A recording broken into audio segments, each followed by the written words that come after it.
Rushing water, thundering water, carrying destruction through the peaceful valley of the Ohio. Where yesterday flowed a friendly river, today nature has unleashed the fury of flood. Unmindful of its banks, unheeding man-made obstacles, the swollen river throws its might against man and his works. In the early stages of its rampage of January 1937, the river was everywhere victorious, forcing man to dynamite his own levees to gain relief from its brutal power. As it spread over the countryside, man was driven steadily back. Whole towns and villages fled before the river's advance. Busy cities, symbols of man's power and progress, stood helpless, 10 feet deep in icy water.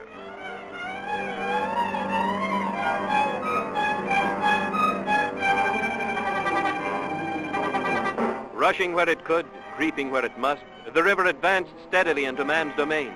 Rooftops became isolated islands in a sea of muddy water. Business stopped, factories, stores, homes were deserted as man fled before the relentless water.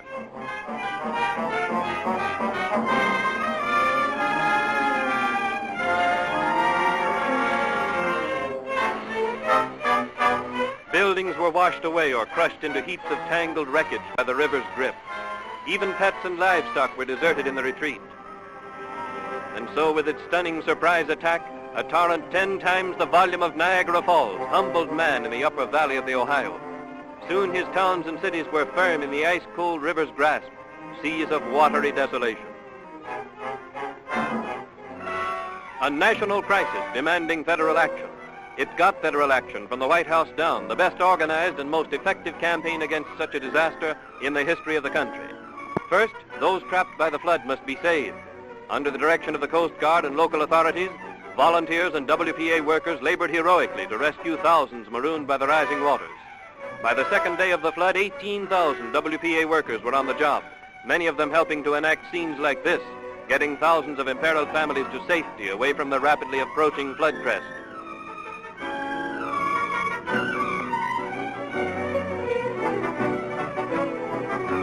The Coast Guard brought hundreds of boats overland from many stations. Others were commandeered. But to meet the need for still more boats, relief workers built them in the streets, launched and manned them in nearby waters. With normal transportation almost completely disrupted, the distribution of food and other necessities was a tremendous problem. Here the Red Cross threw its experienced personnel into organizing an emergency service of supply, for which the WPA supplied much of the manpower. Carried as far as possible into the stricken area by train, these precious commodities were shifted to WPA trucks and boats for distribution to the points where they were most needed. Thanks to the tireless efforts of these workers and the splendid, unselfish work of local suppliers, there was never a food crisis throughout the entire flood area.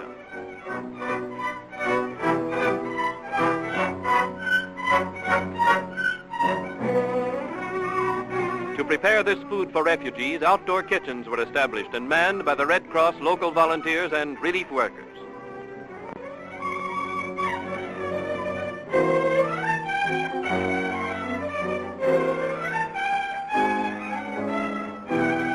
Many carloads of warm clothes and bedding were rushed to shivering refugees from WPA sewing rooms in many states. Here's one vital necessity of the wintry flood: rubber boots. Worse than the danger from water was the menace of disease. First, emergency hospital treatment was necessary for those injured or suffering from exposure.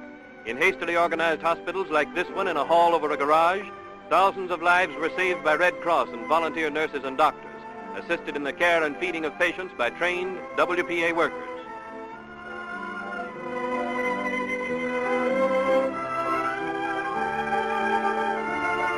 But the greatest danger of the entire flood was the threat of contagious disease, principally typhoid. The measures taken to combat this probably constitute the swiftest campaign of disease prevention in history. Clinics for typhoid inoculations like this one, sponsored by an American Legion post, were established everywhere throughout the flood area.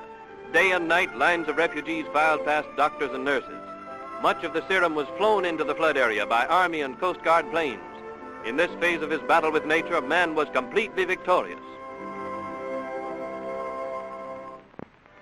In the upper Ohio Valley, the river struck almost without warning.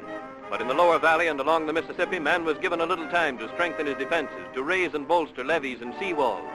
For hundreds of miles along the valleys, the WPA supplied the shock troops that held the river within man-made walls. Relief workers transported material by hand, by truck, by boat. Working day and night, they filled countless thousands of sandbags, raising the levees above the record crest.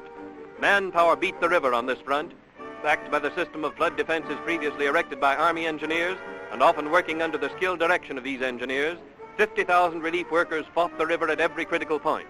It was a grim, weary struggle, with the relief forces aided by 20,000 from the CCC, by thousands from resettlement and the NYA, and with Red Cross, military, and public health leaders clicking together like a great machine. More than 40 WPA workers were swept to their death in the fight. Without this vast army of well-organized and equipped workers, quickly available, the flood toll would have been immeasurably greater.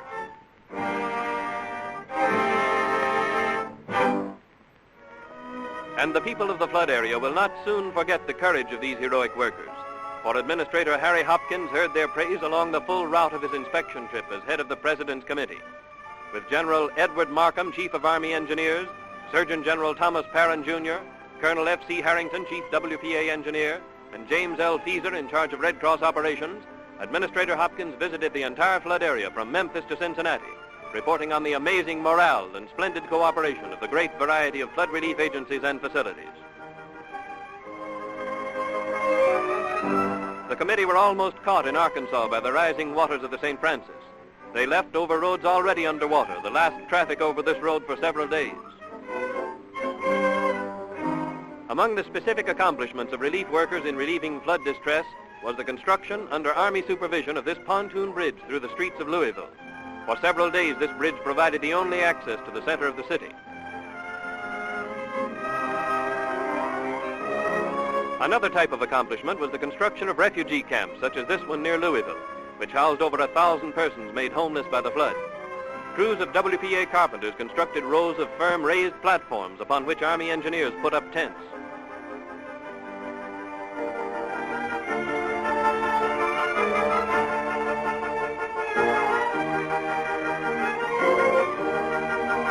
When the tent city was finished, each tent was equipped with cots, and the comfort of the city's inhabitants was assured by truckloads of stoves.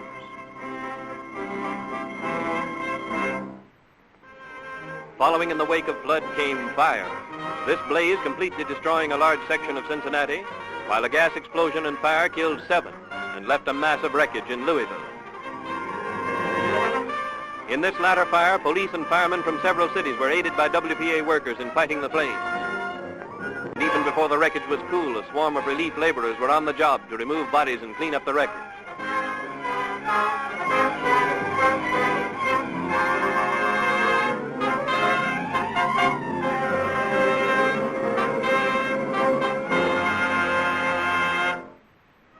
As the floodwaters recede, WPA's greatest work really begins, the work of cleaning up.